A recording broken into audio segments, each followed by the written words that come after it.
You know, some stories, they're written in ink, but others, they're written in ash and shadow. It's wild to think that for every piece of history we think we know, there's another one just lying there, hidden, waiting to be found. I mean, just think about it for a second. What if the answer to one of our biggest questions was written down somewhere, but then just poof, gone, burned, buried, totally erased? And the crazy thing is, this isn't some sci-fi movie plot. This is the real story of our own history.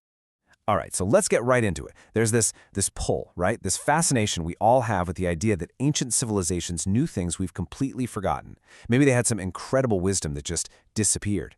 It kind of makes you wonder if our history is really this straight line of progress we're always told it is.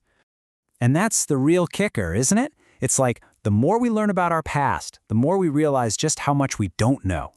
Our history's full of these massive holes, these missing chapters, haunted by the ghosts of all these lost ideas. I mean, just picture the Library of Alexandria. When we talk about losing knowledge, that's the ultimate disaster, right? It's the symbol for everything we've lost. Centuries of science, philosophy, art, all gone. It really shows you just how fragile our shared memory is. So how does that even happen? How do entire libraries worth of knowledge just vanish? Well, as it turns out, history has a few, let's call them tragically effective ways of making things disappear. Okay, so one way is just brute force. Think about the 1500s. The Spanish conquistadors show up in the Americas, and they find these incredible Maya cities. You'd think they'd be amazed, right? Nope. They systematically destroyed their books.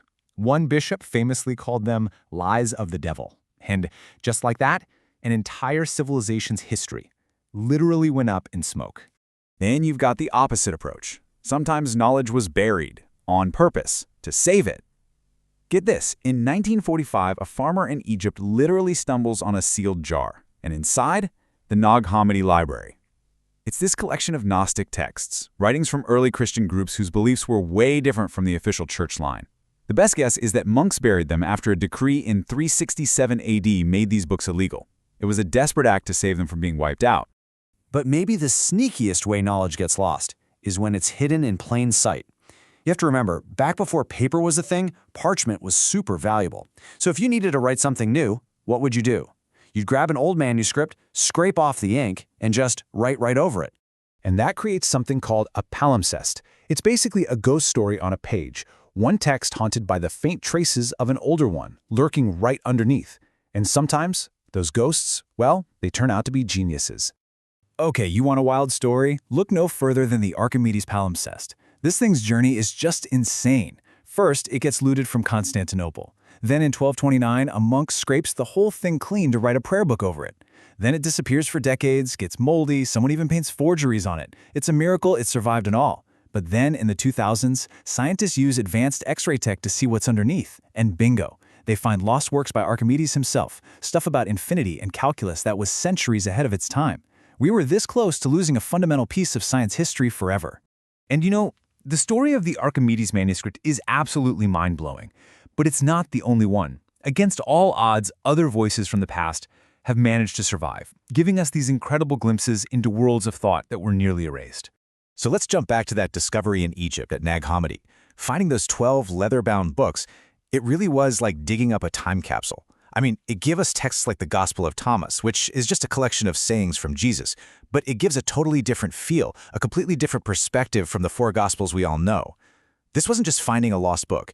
This was opening a window into a whole other side of early Christianity, a side that was actively suppressed and had to be buried to survive. Okay, but here's where we got to be careful. As we uncover all these amazing fragments, it's really easy to get swept up in the romance of lost knowledge. The really important skill here is learning to tell the difference between something that was genuinely lost, something that just changed over time, and, well, something that was just made up. See, we think of books as being fixed, right? But in the ancient world, texts weren't like that at all. Scribes and editors were constantly tinkering with them, updating them, altering them to fit new ideas or new audiences. So knowledge wasn't just lost, it was actively being shaped and reshaped. Here's a perfect example. The famous flood story in the Epic of Gilgamesh? Well, most scholars think it's actually an edited version of an even older myth called the Atrahasis epic. And you can see the edits. A local river flood gets blown up into a massive world-ending ocean flood, and these little details where the gods get thirsty and hungry, yeah, those get cut. Why? To make the whole thing feel bigger, more epic, and to make the gods seem less, well, less human.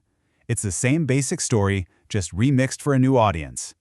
And this confusion between real history and modern stories happens all the time. It's perfectly shown with the whole emerald tablet thing.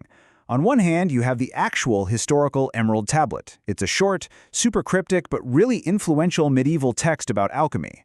On the other hand, you have the Emerald Tablets of Thoth, which is a book written in the 1940s that claims to be a translation from ancient Atlantis. You can see how important it is to know which one is the historical artifact and which one is a modern spiritual text. So where does all this leave us? Well, the search for our past is far from over. In fact, it's kind of just getting started, because we're creating these incredible new tools that are letting us, well, read the unreadable and see the invisible.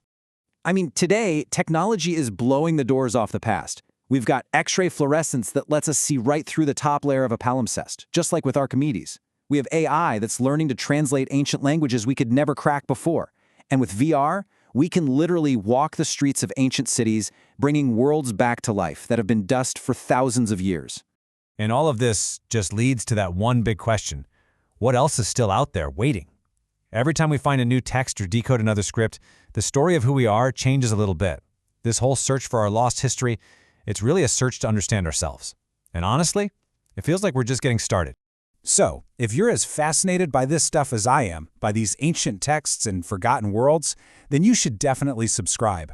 We're always digging into the deepest mysteries of history's hidden writings. And you're going to want to be here for the next one, because we are tackling a book that has stumped the smartest people on the planet for over 100 years, the most mysterious manuscript that no one can decode.